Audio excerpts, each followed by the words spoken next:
Welcome everybody. It is 11:30. It is time, so I do want to run to time. So it is a 1-hour session, and there are 3 presentations. So my maths is not great, but in my mind that means there are 20 minutes per presentation. What we will do is we will run each of the presentations, which are 10 minutes, and then of course we will have 10 minutes afterwards to discuss for Q&A and for discussion. I'm actually going to keep time and keep it to 8 or 9 minutes, just so that we give ourselves some room to move between the various presentations. So please feel free, as you are watching the presentation, if you have questions, feel free to put that in the chat. And feel free to, if you would like to speak, you can also let me know, and I can change your status to allow you to talk. During the presentation, everyone will be muted, of course. And apologies in advance if I muck up on the technology front, because I am still getting used to all this jazz. So without further ado, and it will just to and just to clarify, or just to confirm, the order will be the order that you see on this program in front of you. So first speaker, second speaker, and third speaker. Okay, without further ado, I'm going to start the presentation. This paper explores the role of corruption in worsening the human impact of naturally triggered disasters. It is well known that there is no such thing as a natural disaster. The natural hazard, the earthquake, the windstorm, or the flood, is only half the picture.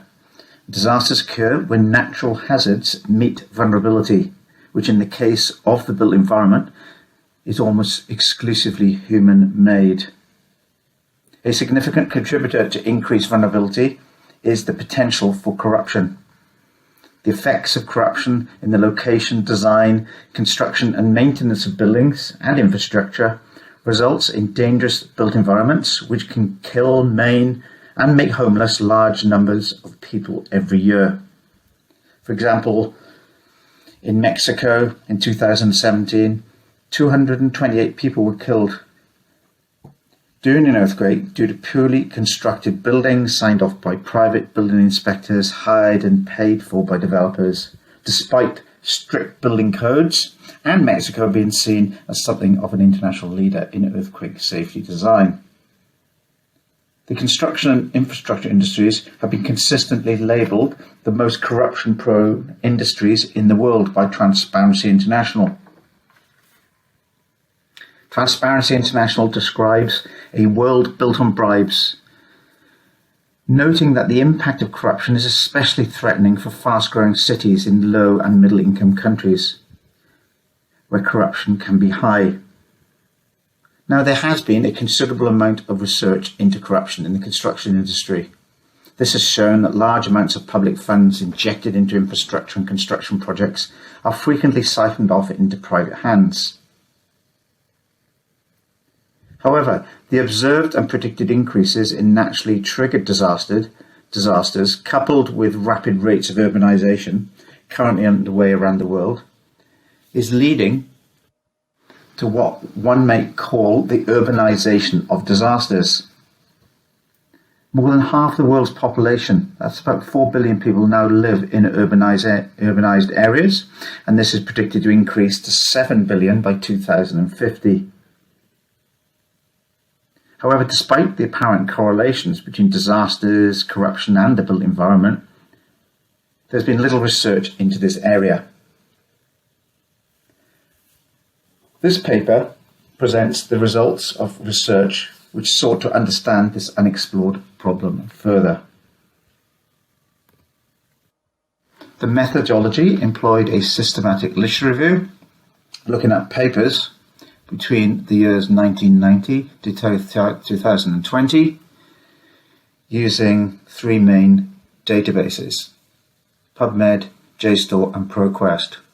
We only looked at peer-reviewed literature, and the inclusion criteria were peer-reviewed literature written in English, and discussions around corruption, built environment and disasters. We excluded any references to corruption in the humanitarian relief space. We found 59 references, and these references were cross-checked by a team of researchers to ensure that there was a high level of inter-rated agreement.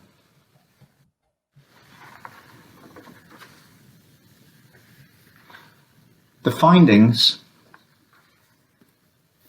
can be summarized under these following headings. The most prominent finding was that there was a dearth of empirical research in this area. There were only 59 papers meeting the criteria for inclusion. And of these, the majority of papers had been published in 2005, 2017, 2015 and 2019. This indicates that while interest in this area has grown, it has varied over the years and it remains an under-researched challenge in comparison to other areas of research in the built environment.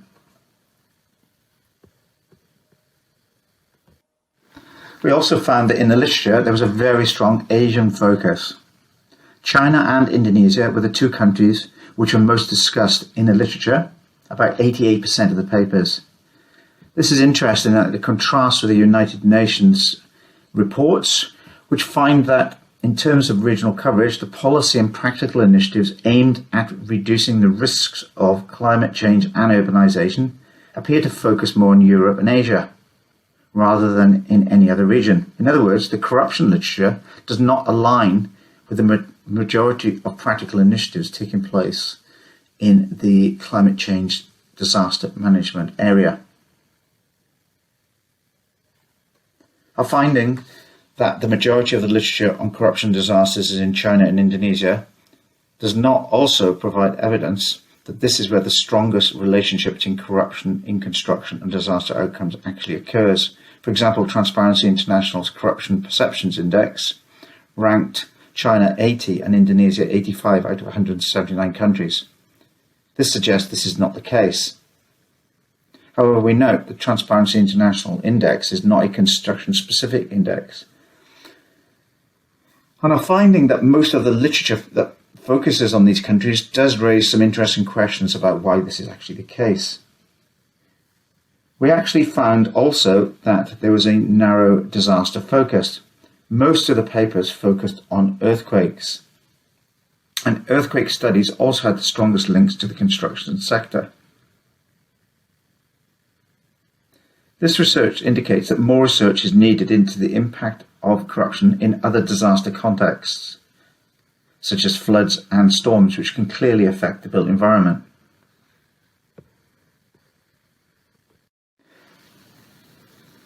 Our findings also found that there was inequity in terms of the impacts of corruption.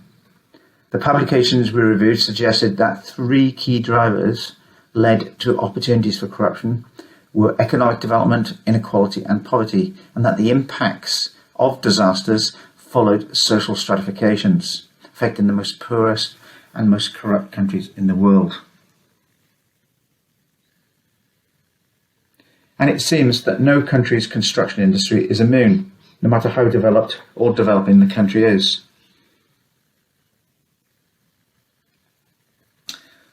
We also found that the impacts of corruption that have already been studied in the construction literature were broadly, and outside of construction, were broadly focused on the monetary impacts of corruption on the funders. And there's a dearth of research how corruption in the construction industry can actually affect communities impacted by disasters. We also found that there were varying attitudes towards corruption. The acceptance of corruption and attitudes towards corruption seem to be determined and related to the level of education and income level in a country. We found that higher income respondents and countries placed a greater value on honest construction practices than did lower income countries and respondents. Education was also found to be a strong predictor for a respondent to expect corruption to occur. These findings may highlight the importance of education and knowledge in the acceptance of corrupt practices, but also the inequity of that knowledge and the role that socioeconomic status, education and poverty plays in leaving many without a choice but to accept corrupt and unsafe practices and buildings for shelter.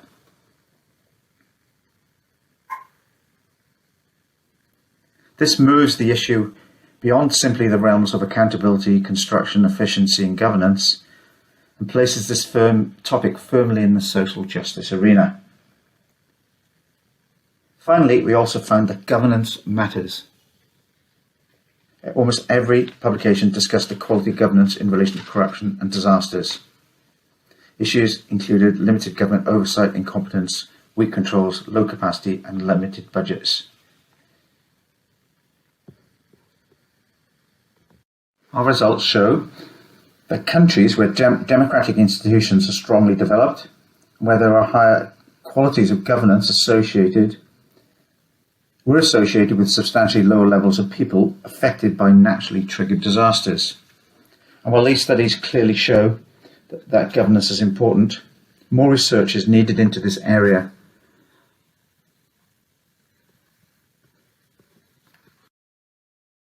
More research is clearly needed. We need to cast the net wider and look at a greater number of types of disasters, and we need to reduce our dependence on anecdotal case studies and gather more empirical data.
My mic is muted. Okay, my apologies for that.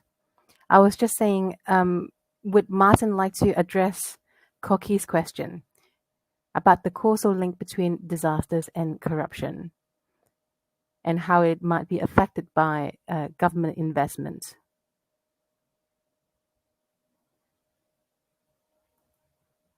Are people able to speak?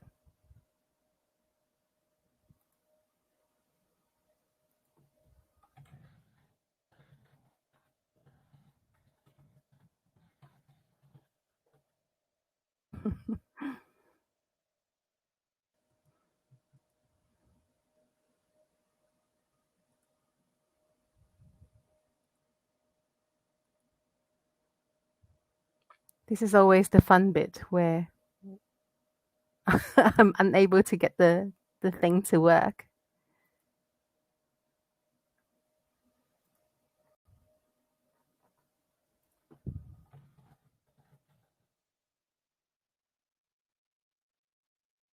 There we go. I think I found the button I need to press. Okay, now we can start. Martin, are you there?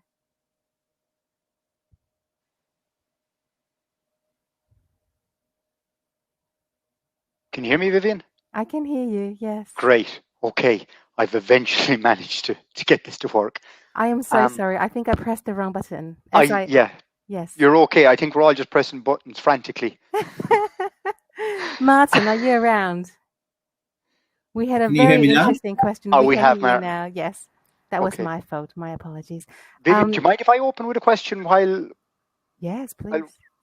Martin, a very interesting study.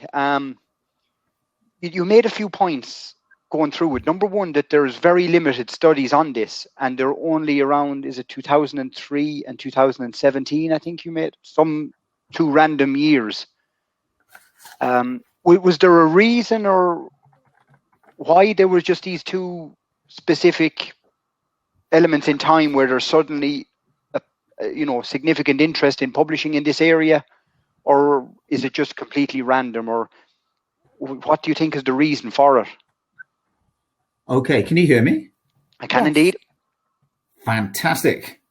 Wonderful. Okay, well, first of all, there were actually a number of years. I mean, there have been papers spread over a number of years.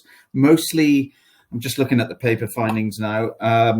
2005, there were 6 papers. They were the first papers we could find. 2017, there were 6 papers. 2015, there were 7 papers. In 2019, there were 7 papers. There were 59 papers in all. That's all we could find between the years 1990 to 2020. So not many papers at all. So they weren't evenly spread. There was absolutely no reason we could find at all why there were a number of papers focused into these years. Perhaps it was linked to a particular disaster, which might have prompted some or number of disasters that might have prompted research in those years, and we couldn't detect that. And so the answer to your question is basically there doesn't seem to be any rhyme or reason why there were a number of papers focused into these years. To be honest with you, there's not much of a focus into any particular year. Yeah. It seems to be pretty random, to be honest with you. There aren't many. The other thing that you stated as well, there was 2 regions specifically that also emerged, and I'm just thinking, that's right. Because I had a PhD student, and he's keen to look into this area as part of dispute resolution, and right. I'm not as keen as he is, for the simple reason, as soon as you go anywhere near this topic, particularly in Ireland, they just shut up shop. They're not going to, of course, they're not going to put their hands up and say, well, I've got several examples of where we were corrupt in the last 12 months. Let me tell you about them. So it's not the first individual looking to do this topic. So I understand why there isn't significant papers on it, and there's anecdotal case studies over many years that are obviously probably redundant at this stage. So, like as you said, we need to do more work on it, but considering we have an industry that's very closed and very uninterested in delving into this topic for very obvious reasons, how do you think we should get into this topic? It's a really good question. Okay, so we're just applying for a government grant, quite a major government grant in this area in Australia, working with a number of international organizations as partners. We initially started off thinking that we would engage in what we would call a linkage grant. So this is the equivalent of the UK's EPSRC program. As expected, as you suggest, no companies were willing to put their hand up and get engaged with this. However, we were told informally, of course, that they all know this problem exists. The answer to your question is that, I mean, there are a number of ways. There are a number of sources of data which you can access. There are some really interesting people in Australia doing some research on dark networks, they call them. And what they're doing, they're actually looking at legal cases, investigations, government investigations into building collapses, for example. There's a lot of information. This is publicly available information, and they're actually looking into. They're using social network analysis techniques to analyze the text of these investigations, to identify the networks, the connections, the organizations and people involved in these disasters and in the corrupt activities that actually led to the exacerbation of their impacts on the communities in which they happened. So that's one particularly interesting approach. I think any research into corruption is going to be dangerous, actually. it's going to be challenging, and it's going to require some fairly sophisticated methodologies to get to the bottom of what's actually happening. And I think, you're absolutely right. That is the actual interesting part about doing research in this area, actually, to be honest with you. And I think, it's not the sort of thing you'd put a young PhD student on. No. Because they might actually not come back. Or they might find themselves at the bottom of a river. I know, Vivien, I'm conscious of time on you. Tara Brooks did her PhD on quality. And obviously corruption and quality, some may argue is somewhat aligned, and she found instances where, how do you, when somebody's not even telling you the truth relative to quality, and obviously when, and how do you try and elicit their correct information? So, no, look, it's an interesting one. I'm conscious of time, but it's something I'm interested to see the outcome of your study and see how you approach it. Thank you so much. Yeah, definitely. We're in the process of developing the methodology now. There's just a few more minutes, so I want to, thank you so much, John. I just want to make sure that I quickly address the other questions that have come up as well. Firstly, Koki asks, it's in the chat, asking about the causal link between disasters and corruption. Can we assume that disasters increase public investment and therefore increase corruption? Is there a correlation between those? And also about economic development, inequality and poverty, how they are associated with disasters, and whether or not you have found any challenges establishing causal links between these variables. Okay, so there's definitely, so in terms of the social impact of these disasters, there's no doubt that the impact of these disasters follows social stratifications, that the most poor people are affected most by these disasters because they tend to be located in the most vulnerable parts of our communities, so in flood zones. So, for example, poor housing tends to be located in more vulnerable areas.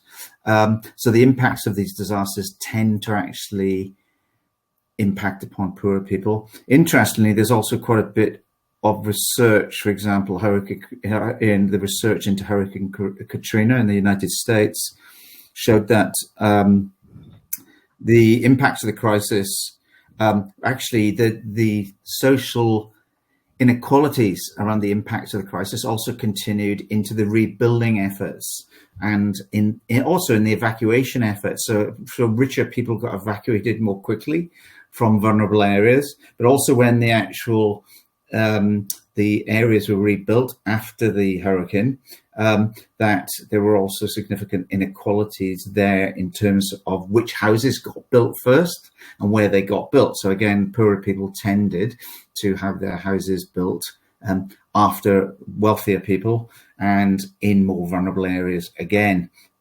So quite often what we find is that due to corruption, the actual houses and dwellings that are built after a disaster can actually be even more vulnerable than they were before the disaster.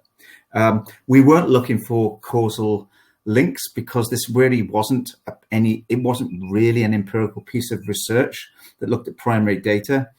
We just looked at published data from 3 databases. So we weren't able to establish any causal links. Most of the research in this area is anecdotal and not empirical. And there's really only one piece of work that was published in Nature that was able to draw causal links between the impact of disasters in earthquakes and poverty and corruption. But that is actually very restricted to the impact of earthquakes. So the answer to your question is no, we didn't even set out to establish any causal links, to be honest with you. We just wanted to establish if there was any actual research in this area. There's not a lot, and it's mostly anecdotal. So there's a need for more research in this area. Yeah. Sure. Thank you so much for that. Firstly, my apologies for the little technical glitch in the beginning, but I did allow for the correct length of time. So I would just like to round up the discussions to make sure that we are able to move on to the next paper and give them the time required.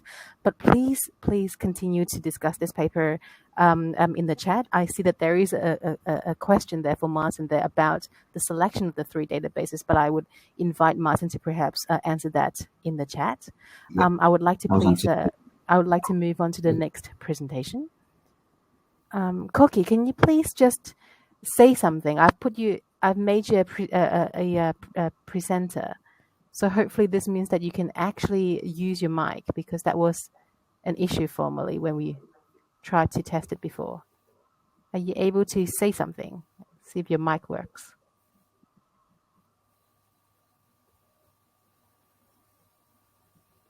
No, not yet.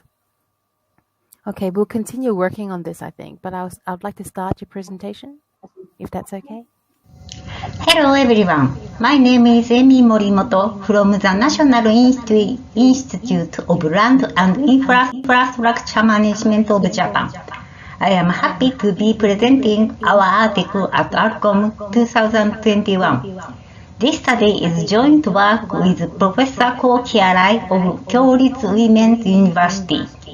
The title of this work is What is Required for Recovering from Disaster, Theoretical and Empirical Verification. This study focused on the recovery from the Great East Japan Earthquake. The Great East Japan Earthquake occurred on March 11, 2011.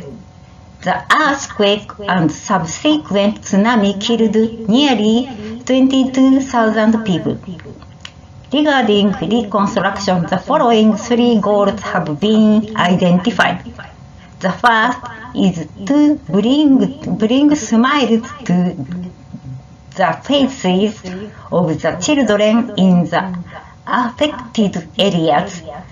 The second is to rebuild farms and towns, and the third is to restore industry and livelihoods. This study empirically examines the necessary and sufficient conditions for proceeding with this recovery, restoration, and revitalization from the perspective of economic theory. An analysis of Japanese public procurement data showed that short-term demand boosting measuring was worked well.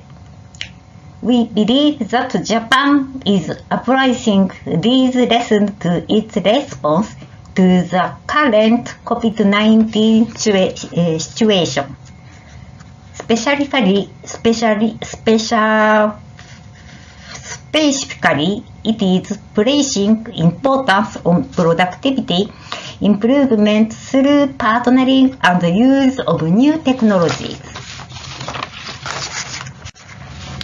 The Great Earthquake did happen, though Japan has learned from the experience of the earthquake, and in the past few years, with the floods, the heavy snowfall, and the increasing severity of disasters, Japan has been quick to take all possible measures when disasters occur.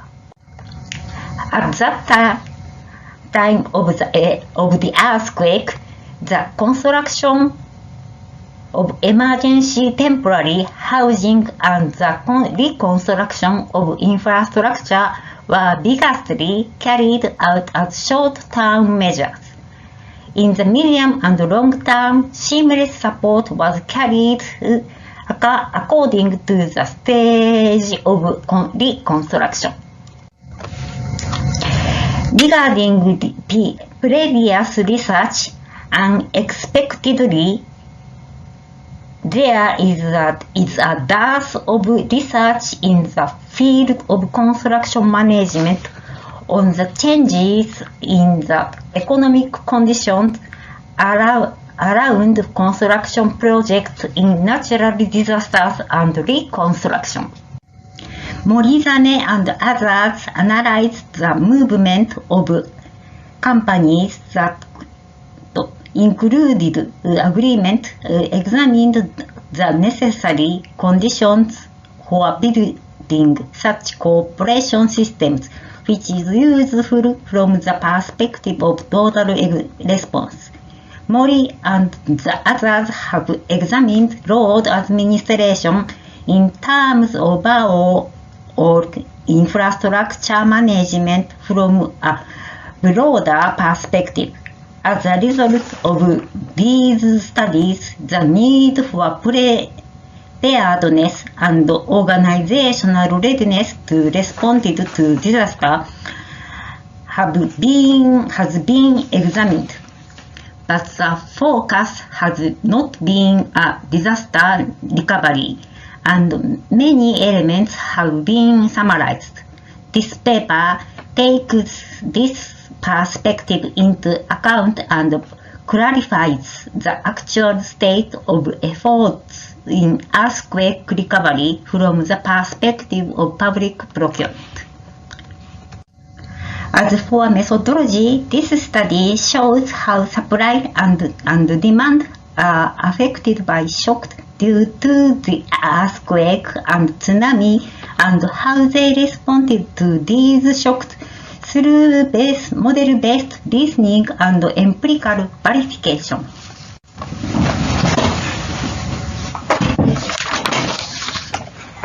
Okay, I'm Koki Arai. An earthquake is an unexpected event, and the effect is a change in the demand and supply curve. Both demand and supply were hit hard, and their curves expected to shift significantly to the left. As a result, while the equilibrium price could go either up or down, but the equilibrium quantity was expected to decrease significantly. I think it would be better if you look at the diagram. The earthquake causes extensive damage, and the demand and supply shrink significantly. First, we consider that this demand and supply curve would shift in figure 1 or figure 2. In other words, the demand curve shifts from D1 to D2, and the supply curve shifts from S1 to S2. The equilibrium point is from E1 to E2. It depends on the status of this shift of the demand and supply curves to determine whether figure 1 or figure 2 would be realized. This is confirmed in figures 3 and 4 from actual price and quantity. Price is the winning bid rate, and quantity is the number of public procurements. In figure 3, we see the price trend, and it has not gone down. And figure 4 shows the change in quantity. This is also not going down. Under normal circumstances, there was a possibility that both supply and demand could have contracted due to a major shock. However, both price and quantity were not significantly reduced, suggesting that appropriate demand management and supplier support were taken.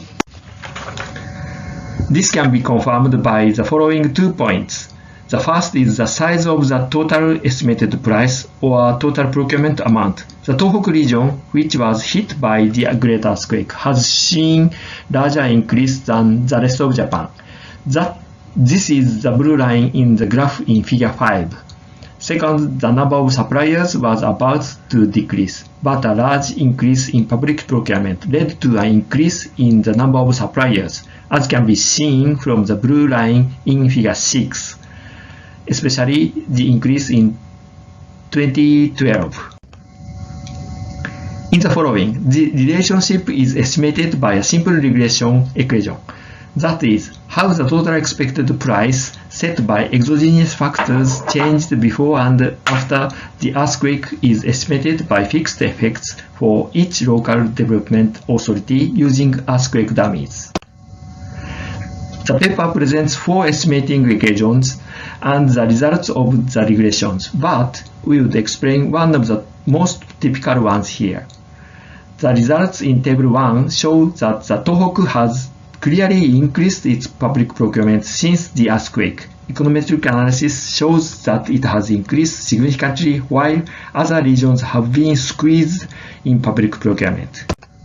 Slide 16 shows a clear illustration of this.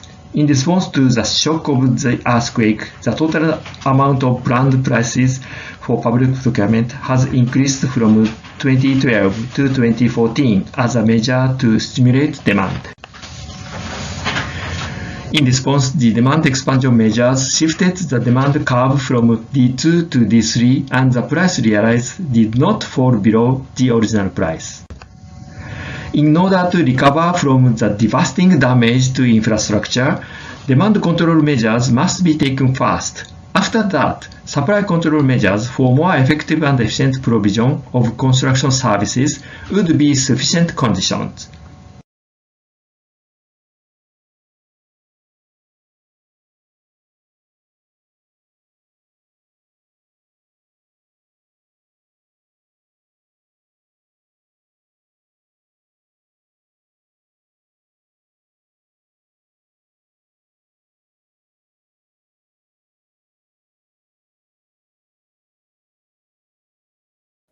Thank you very much for the presentation, Koki. Are you able to speak at all? Just see if this actually still works.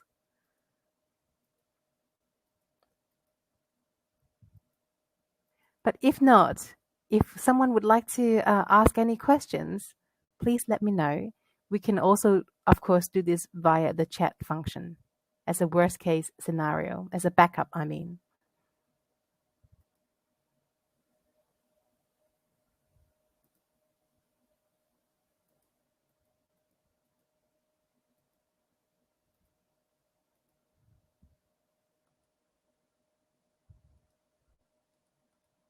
I'm going to invite some of you to join me here. Hi, Koki. Can you say something for us, please? No, I am so sorry. I can see your lips moving, but there is no sound. Koki, can you hear us? Koki, can you hear? He can, okay. So if we can ask a question, he can type an answer. You can type the answer. Yes. So are there any questions?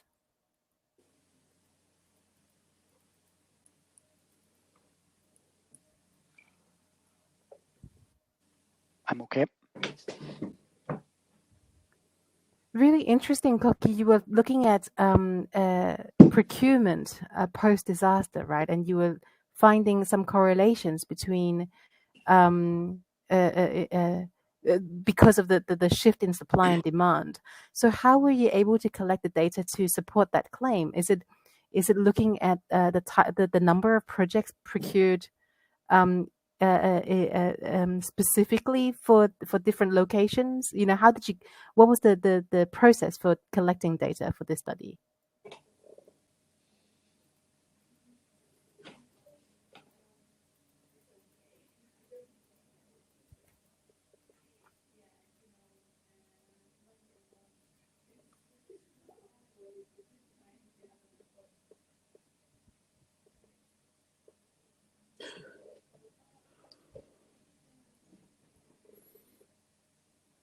So all of the data obtained are publicly available.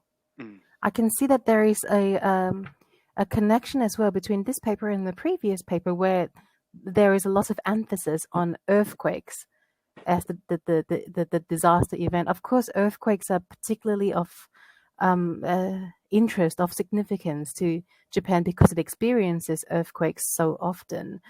Did you see any? Did you have an opportunity to?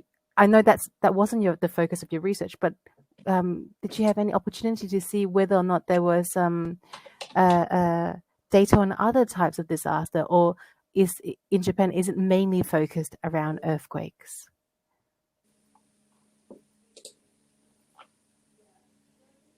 Linking, of course, to what Martin was saying, that earthquakes was also the focus of the papers that he found. It does make me wonder whether or not it may be also due to earthquakes being quite a sudden event and quite a devastating event, but something that you can capture people's attention and needing immediate relief. Let's have a look. I'm going to read out the comments so that everyone can... Vivien, can you hear me? Yes. Excellent. Yes, I love that there are other people talking, so it's not just me talking back to myself.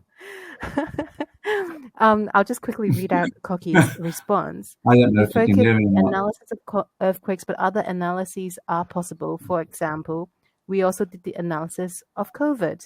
Excellent. Is that in a forthcoming study, perhaps? Is that... It would be very interesting, I would imagine, to see if there are any correlations or sort of connections between different types of the reaction or the response to different types of disasters.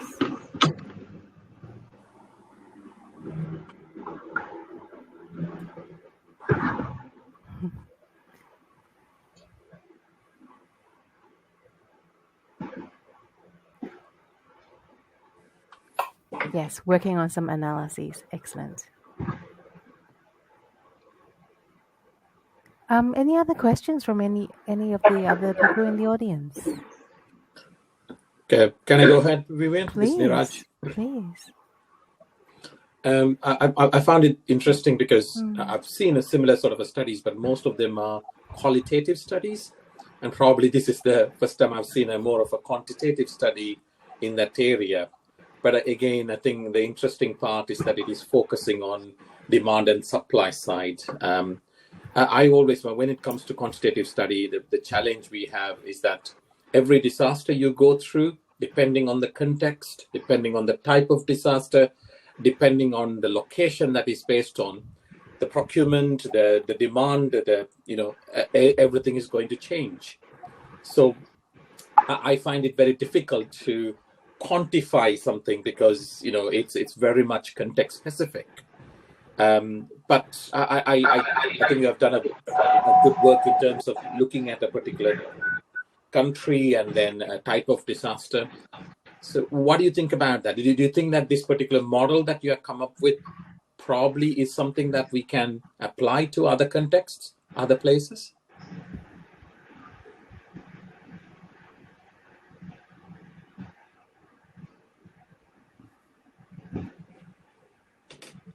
Thanks, Vivien. Thank you, Niraj. I can see Koki is busily typing. Yeah. Wonderful. You type very fast, Koki. This is amazing. I'm just going to read it out. You are right. There is little quantitative analysis. It is indeed very interesting to separate the impact from the post-disaster. If a qualitative analysis is added to the mix, these would be the two wings of a wing that could fly further and provide more analysis. Yes, well said. Thank you. I should also mention that Colin is my co-chair to this session. Sorry for not introducing him before, but I know he is having some technical difficulties also, so he's sort of dropping in and out. So I don't know, Colin, if you would like to say any words or have any questions.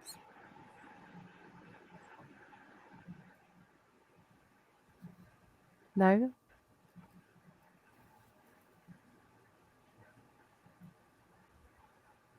What I think I might do, if there are no further questions for this particular session so far, and I would continue. I would encourage the participants to continue asking questions on the chat, and I would like to move on to the next presentation, and then we can have some minutes to discuss them together at the end. So I'd like to just play. Hello, and thank you for listening to our presentation. The research was done in collaboration with John Spillane and Tara Brooks. The research study is in relation to community-orientated post-disaster housing and the recovery and rebuilding and community renewal of affected communities in relation to case studies in Sri Lanka. The overall objective of the study is to explore the approach and strategy of a selected INGO into the design and delivery of post-disaster housing, with a particular emphasis on community participation within the overall process. The study takes a case study in Sri Lanka from inception to completion to try and see the various stages involved in the INGO's approach and the various aspects that inform decisions along the way and how these involve the community participation. Community participation in relation to design of housing is a broad topic. In the past, many approaches have involved a top-down macro-level approach that failed to adequately engage with the communities that it served. Focus has been on affordability, cost recovery, speed of delivery, particularly post-disaster, and little value has been based on community engagement and what that brings to the process and how it promotes the long-term sustainability of housing developments and housing design. Approaches to community participation have changed considerably over the last number of decades. It is now widely accepted that community participation has a meaningful impact on overall project sustainability. However, it is key that the forms of community participation that are utilised are meaningful and effective, as some forms can merely be paying lip service to community participation, and others are very beneficial, involving the beneficiaries and community in key decision making from the outset. This empowers the community and it allows them to take control of their own decision making for their long-term future. Davidson's ladder of community participation outlines this. At the bottom of the ladder, there's very little control that the community have. They're more being informed of key decisions, whereas at the other end of the spectrum, they're being empowered when they're involved in key decision making from the outset. The overall aims of the research were to, number one, establish what were the main stages involved in a project from inception to completion that an INGO with a stated community-orientated approach goes through in terms of designing and delivering post-disaster housing. We wanted to further look at each stage and see what subsets existed under each of these stages and how they informed decisions moving forward.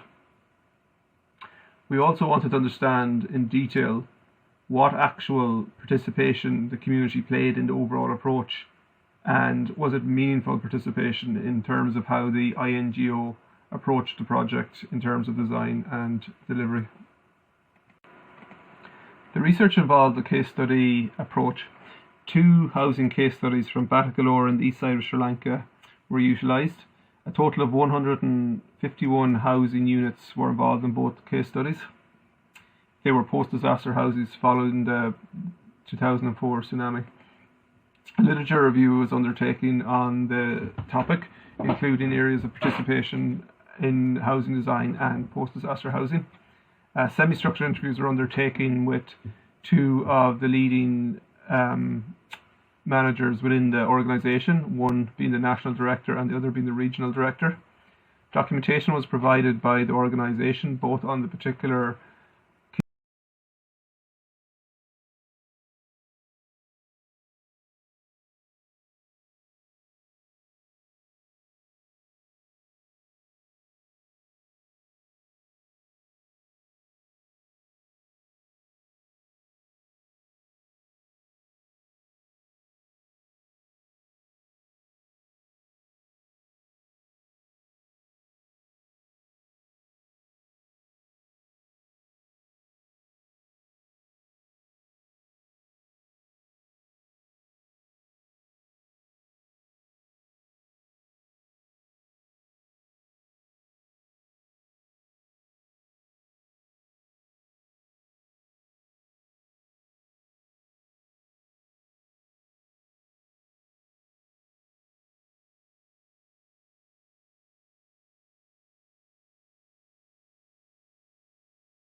They were trained up. A key stage was also stage 5 at handover, as paperwork had to be closed out and all houses were put in the name of both the husband and the wife of the family.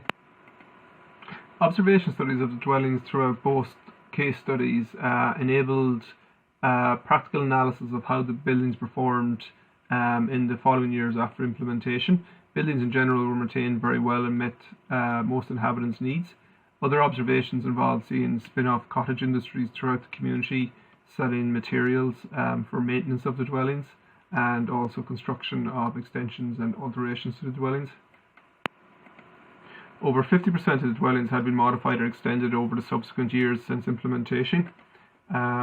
Occupancy was at 90% plus, which was very high and comparable to other governmental schemes, which were anywhere between 50 and 60% on average. Also, the building training centres continue to serve the community in terms of training future generations and also producing materials at a much more economical cost, allowing a circular economy to evolve within the community. Thank you. Any questions, please?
Hi, Vivien, can you hear me?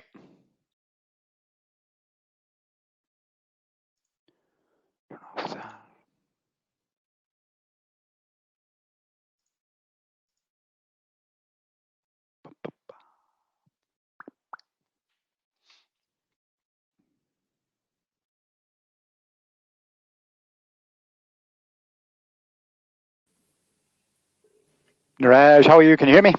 I can hear you, but I think Vivien is not here. Probably she dropped out for some reason. Okay, she's gone for an early cup of coffee. Problem. Do you want to take the questions, John? Well, I meant to be answering them because it's my presentation. Oh, sorry.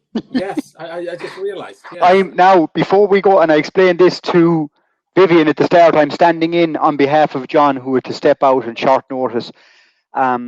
This was a part of John's PhD, which I was involved with, but John Bruen is the expert in this area. But look, I do my best to answer questions, but if there is any other ones that are beyond my remit, again, John, I know, would be more than happy to answer them by email or anything like that as well. But look, I'll do the best I can, given the circumstances. Thanks, John. I'm just covering myself before we start. I get your point. You don't hear me now. Oh, Hey, yeah, Vivien. I hear you, Vivien. Yes, I got kicked out, and then yes, it was all a blur. The last few minutes were all a blur. That was the best part. The last few minutes of that presentation was the best. I also had the presentation started replaying again for some odd reason. So I've changed to meeting mode, if that's okay with everyone. That's great. So yeah, some questions. You are trying to say that you're not the main author of the paper and trying to get away with something. We're not going to let you do that, John. You realize? I know. Worth a try. So the question I would like to ask is: it seems like the interviews that were conducted were with the organizers, and then you talked about sort of observations and sort of scrutinizing the physical artifacts. Yes. So, See, in this was obviously one case study of what in total I think there was nearly over 14 case studies done as part of his overall research, and within the Sri Lankan case study, in a broader context and outside the scope of the paper, we also spoke to the residents as well, who were actually staying within the dwellings that were being designed. But yes, for the elements of this, we only looked at a snapshot of the whole, because the whole case study, particularly the Sri Lankan one, was a significant case study, and just got a viewpoint from, particularly with the likes of the NGOs, from their viewpoint. Yes. Yeah, so I guess the approach and the framing of the research is, how do you manage community participation? Yeah, and what really came from this, and it wasn't just in the Sri Lankan case study, but in an awful lot of them, was the mismanagement was more the viewpoint, unfortunately. And what we actually found in some instances was, particularly in some of the NGOs, they didn't give due consideration to the actual end user, the stakeholders, the end users themselves, or where they did, they just didn't give sufficient time to get their viewpoints in. And so that was something that really resonated, not just in this case study, but throughout John's research as well. Excellent. I would like to invite questions from the floor, if there are any. Please feel free to type your question in the chat, or to say that I have a question, and I will give you the gift of the voice, the gift of audio. Don't ask me to type back, or we'll be here all day. But no, it was a good study. Again, the key driver in it was probably the lack of engagement, and where there was engagement, it probably was. It could have been better. Was there any? What do you call it?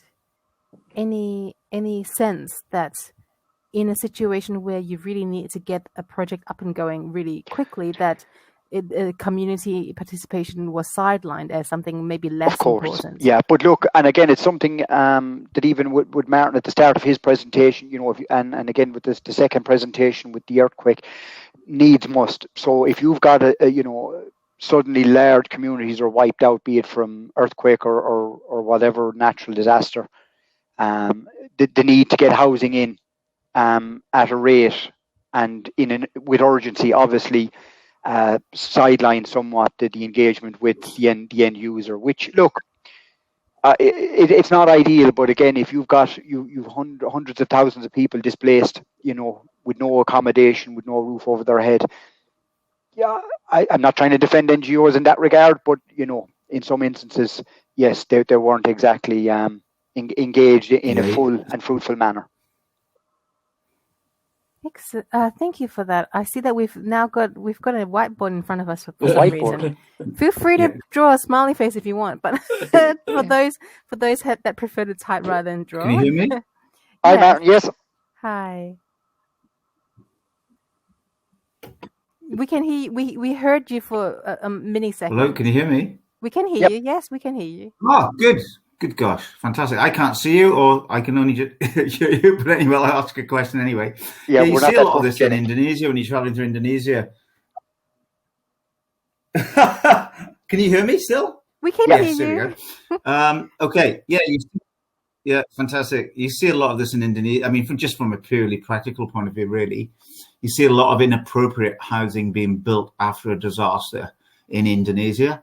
Concrete housing replacing traditional Indonesian village housing built in timber, which is designed to actually resist, a tsunami or an earthquake.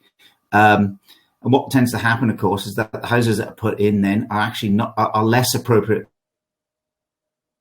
are less resistant to disasters, but also that they consume huge amounts of energy. So, for example, in Indonesia, you see a lot of concrete housing replacing traditional timber housing, and the problem with that, of course, is that in a tropical country like Indonesia, those sorts of houses demand a lot of air conditioning to keep cool, and are completely inappropriate. So, did the study look at the implications of the lack of consultation, or did it talk about the problems of the lack of? We probably know why there's a lack of consultation, because there's no time to do it. But and we all know what happens after a disaster. All these NGOs fly in. There's a total lack of coordination normally. They may have never been there before. There's probably no previous connection with that community. They fly in, they provide a solution, and then they fly out again. But then it's the consequences, it's the long-term consequences of that lack of consultation, which really would be interesting to study. Yeah, we actually had that now. It wasn't actually in this case study, but yeah, we had it in one of our other case studies where exactly as you've stated, NGOs flew in and with their best intentions, best will in the world, constructed what they thought was the most appropriate housing, etc., etc. But what they actually did was they moved it up away from where it was a tsunami, so they moved it higher inland to a higher altitude. But the problem was the sea and the resources available at that location was what was needed to sustain the economy and sustain the community. So what they did is, as soon as the NGO left, they moved back and actually vacated all of the housing and the dwelling that was constructed back down to the shoreline and began to construct what was essentially a whole community wiped out. So there was a ghost community up in the mountains that literally just all migrated back as soon as the NGO left, and all with the best will in the world, but they never primarily just sat down and said, this is what we're thinking of doing. Yeah. What do you think? Where they would invariably have said, that's great, but we live by fishing our waters, etc., etc. So, that sounds great on paper, but that's not really what's going to work for us. It is an interesting area. We had a PhD student study the response to Cyclone Winston in Fiji, and he was looking at how all the NGOs work together in response to that cyclone, because that's what tends to happen is everybody flies in, and then they've got to very quickly respond to the crisis in an emergency situation, and not only are they not actually consulting with the community, but they're not consulting with each other because they've got no prior relationships and nothing to base those relationships on, because they just move from one disaster to another. So there are all sorts of interesting issues around it. Was the student an overseas student? No, he was with knowledge of the country. No, he's an architect with his own practice in Belfast. An Irish student. Yeah, he's who had a significant interest in this area, and I wouldn't say he just fell into the topic, but he had a love of sustainability and obviously, looking at engaging with this topic. So no, he was a local student. Right. Okay. Interesting. Yeah. Okay, guys. I can see that there's a lot of interesting discussion branching off from the three papers, and I hate to interrupt. But the session is actually a little bit overrun now, partly because of my random clicking of buttons at the beginning. Spent a couple of minutes doing that. That was fun. That was fun for everybody, I'm sure, as much as it was for me. Yeah, brilliant. But in any case, you're already with a glass of wine. Oh, it's like looking into the future, Martin. A long day. I'm going for a glass of wine. Thank you, everybody, for participating. Too early for you, but not for me. Thank you, everybody, for participating. Thank you, Koki, especially for being so efficient with your typing as well and engaging in that manner. We are now in lunch, officially lunch, but Martin, it's wine o'clock for you. I can see that already.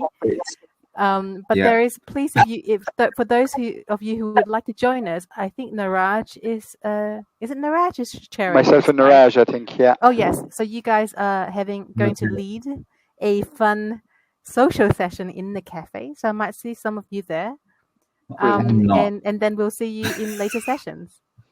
Brilliant. Okay, I'll see you in a few minutes. Thank you very much. Nice to see you all. Cheers, Martin. Bye.